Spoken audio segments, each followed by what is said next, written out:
मित्रों, अगर आपने रामायण देखी या पढ़ी होगी तो आप रावण की बहन शूर्पणखा के बारे में जरूर ही जानते होंगे। शूर्पणखा रामायण की एक ऐसी किरदार थी जिसकी वजह से प्रभु श्री राम को रावण समेत सभी राक्षसों का वध करना पड़ा था। लेकिन दोस्तों, सभी राक्षसों का अंत होने के बावजूद भी शूर्पणखा बची हुई थी। हालांकि रावण की मौत के बाद शूर्पणखा का क्या हुआ था, इस बात का कोई खास जिक्र रामायण में देखने को नहीं मिलता है। लेकिन फिर भी कई इतिहासकारों का ये दावा है कि शूर्पणखा ने अपने भाई रावण की मौत के बाद इस्लाम धर्म की उत्पत्ति की और मक्का मदीना को बसाने वाली भी शूर्पणखा ही थी। कई इतिहासकारों के मुताबिक तो यह भी बताया जाता है कि इस दुनिया में मौजूद आज सभी मुसलमान शूर्पणखा के ही वंशज हैं। मित्रों, भले ही यह सारी बातें आपको एक कहानी की तरह लग रही हो, लेकिन आज के इस वीडियो में हम आपके सामने शूर्पणखा की कुछ ऐसी रहस्य से पर्दा उठाने वाले हैं जिन्हें जानने के बाद आप भी दांतों तले उंगलियां दबा लेंगे। इसलिए फ्रेंड्स, आपसे निवेदन है कि आप वीडियो को बिना स्किप किए हुए शुरू से लेकर लास्ट तक जरूर देखिए, आपको सारी सच्चाई पता लग जाएगी। मित्रों, रामायण के अनुसार हमें यह बताया जाता है कि जब रावण ने माता सीता का हरण किया था तो भगवान श्री राम ने माता सीता को आजाद कराने के लिए रावण समेत उसके पूरे वंश का नाश कर दिया था। लेकिन सभी राक्षसों में से रावण का छोटा भाई विभीषण हमेशा धर्म के रास्ते पे चलता था और विभीषण ने इसी तरह धर्म का साथ देते हुए अपने भाई रावण के बजाय प्रभु श्री राम की सेना को चुना। इसके बाद जब प्रभु श्री राम ने रावण का वध करके माता सीता को आजाद कराया था तो उन्होंने लंका का सारा राजपाट और जिम्मेदारियां विभीषण को सौंप दी थी। लेकिन उसके बाद शूर्पणखा कहाँ गई और आखिर उसका क्या हुआ, इस बात का जिक्र हमें रामायण में किसी भी पन्ने पर नहीं मिलता है। दरअसल जब शूर्पणखा भगवान श्री राम से आकर्षित होकर उससे विवाह करने का प्रस्ताव लेकर आती है तो भगवान श्री राम ने शूर्पणखा से विवाह करने के लिए उसे साफ साफ मना कर देते हैं, क्योंकि भगवान राम पहले से ही माता सीता से विवाह कर चुके थे। इसके बाद भगवान राम अपने छोटे भाई लक्ष्मण जी की ओर इशारा करते हुए शूर्पणखा से कहते हैं कि अगर आप चाहे तो मेरे छोटे भाई से आप विवाह करने के लिए पूछ सकती हो। और फिर जब शूर्पणखा लक्ष्मण जी के पास विवाह का प्रस्ताव लेकर जाती है तो लक्ष्मण जी भी शूर्पणखा के प्रस्ताव को ठुकरा देते हैं। उसके बाद शूर्पणखा भगवान राम के पास जाकर माता सीता को बुरा भला कहने लगती है और भगवान राम को यह भी धमकी देती है कि अगर उन्होंने शूर्पणखा से शादी नहीं किया तो वह माता सीता को मार देगी। उसके बाद जैसे ही शूर्पणखा माता सीता को मारने के लिए आगे बढ़ती है तभी लक्ष्मण जी माता सीता की बचाव करते हुए शूर्पणखा की नाक काट देते हैं। इसके बाद शूर्पणखा जब अपनी कटी हुई नाक लेकर भाई रावण के पास जाती है और उसे सारी बात बताती है तो रावण अपनी बहन की इस अपमान को सुनकर बेहद क्रोधित हो जाता है और माता सीता का हरण कर लेता है और फिर भगवान राम रावण को मृत्यु दंड की सजा देते हैं। लेकिन मित्रों, हमेशा से ही लोगों के जहन में यह सवाल बना हुआ है कि आखिर इसके बाद शूर्पणखा ने क्या किया। कई इतिहासकारों के मुताबिक यह बताया जाता है कि शूर्पणखा खुद को दुनिया की सबसे सुंदर स्त्री मानती थी और जब लक्ष्मण जी ने माता सीता को बचाने के लिए उनके नाक काट दिए थे तो वह अपने चेहरे को देखकर बहुत ही शर्म महसूस करती थी। अपने चेहरे को एक काले कपड़े से छुपा कर रखती थी। शूर्पणखा को जब यह पता चला था कि उसके सारे भाई प्रभु श्री राम के हाथों मारे जा चुके हैं तो उसने दैत्य गुरु शुक्राचार्य के पास जाने का फैसला किया और वह वहां जाकर उन्हीं के आश्रम में रहने लगी थी। शूर्पणखा और शुक्राचार्य दोनों ही राक्षसों के वंश को आगे बढ़ाना चाहते थे, जिनके लिए शुक्राचार्य ने भगवान शिव का कठोर तपस्या किया। शुक्राचार्य के तपस्या से प्रसन्न होकर भगवान शिव ने उन्हें असुरों के अमर होने के बजाय वरदान के रूप में एक शिवलिंग दे दिया और यह भी बताया कि जिस दिन कोई वैष्णव यानी भगवान विष्णु का अवतार या फिर कोई ऐसा भक्त जो भगवान को सच्चे दिल से मानता हो, अगर उसने इस शिवलिंग पर गंगा जल छिड़क दिया तो उसी समय इस दुनिया से संपूर्ण राक्षस जाति का विनाश हो जाएगा। इसके बाद दैत्य गुरु शुक्राचार्य ने भगवान शिव के द्वारा दिए हुए इस शिवलिंग को वैष्णव यानी हिंदुओं से दूर एक रेगिस्तान में स्थापित कर दिया, क्योंकि हिंदू धर्म का हर एक शख्स भगवान को जरूर मानता है और ऐसे में अगर कोई हिंदू उस शिवलिंग पर गंगा जल छिड़क देता तो इस दुनिया से संपूर्ण राक्षस जाति का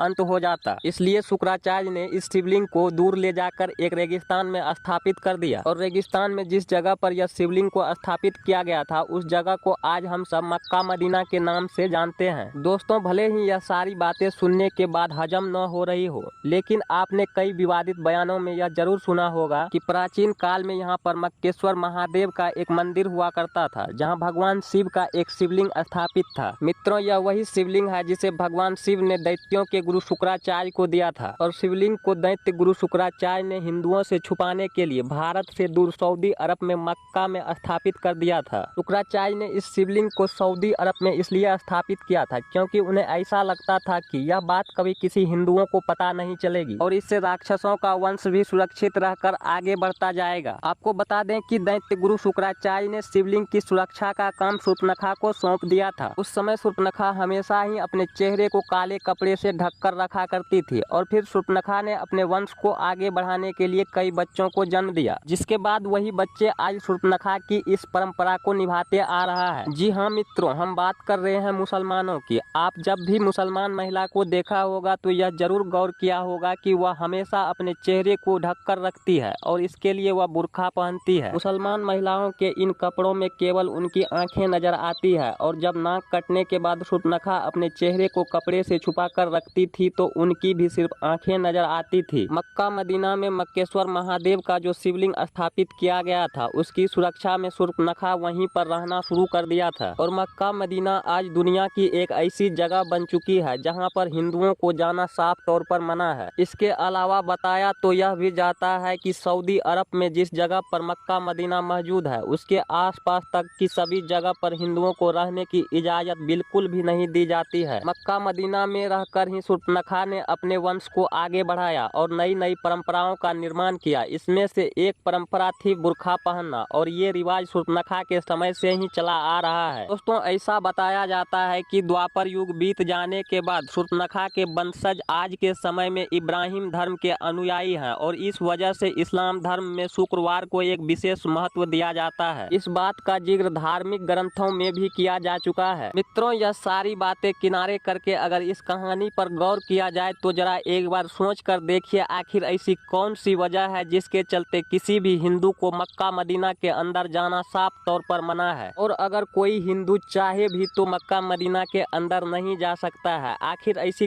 कौन सी चीज है जो सभी हिंदुओं को मक्का मदीना के अंदर जाने से रोकती है? दोस्तों, इस बात के पीछे ऐसा कोई न कोई ठोस कारण तो जरूर होगा जिससे हिंदुओं को वहां जाने के लिए प्रतिबंध लगा रखा है। अगर ध्यान दें तो यह सारी बातें एक ही तरफ इशारा करती है कि शायद मुसलमानों को शूर्पणखा के वंशज होने वाली यह बात हकीकत हो सकती है और सारे मुसलमान इस बात से डरते हैं कि अगर कोई हिंदू गलती से भी मक्का मदीना के अंदर चला गया और उसने इस शिवलिंग पर गंगा जल छिड़क दिया तो इस दुनिया से पूरी राक्षस जाति का अंत हो जाएगा। मित्रों, यह राक्षस कोई और नहीं बल्कि शूर्पणखा के ही वंशज हैं। भले ही यह सारी बातें आपको हैरान कर रही होगी लेकिन शायद यह सच भी हो सकता है क्योंकि इस दुनिया का सबसे पुराना धर्म सनातन धर्म ही है। यानी इस दुनिया में मौजूद हर व्यक्ति सनातन धर्म से ताल्लुक जरूर रखता है और हमारे ईश्वर भी सनातन धर्म से ही ताल्लुक रखते थे। दोस्तों, ठीक ऐसा ही प्राचीन काल में भी हुआ करता था। कुछ लोग मिलकर अपने अलग अलग नियम और परंपराओं को बनाए करते थे और धीरे धीरे यही चीजें जातियों में तब्दील होते चले गई जिससे आगे चलकर अनेकों धर्म की उत्पत्ति हुई और इसी प्रकार इस्लाम धर्म की हकीकत पर आज भी कई हिंदुओं के द्वारा सवाल उठाए जाते हैं कि आखिर हिंदुओं को मक्का मदीना के अंदर जाना मना क्यों है। दोस्तों, आपको क्या लगता है इस बारे में अपनी राय कमेंट में दें। वीडियो यदि पसंद आए हो तो वीडियो को एक लाइक करके अपने दोस्तों में शेयर जरूर करें। मिलेंगे नेक्स्ट वीडियो में, तब तक के लिए बाय।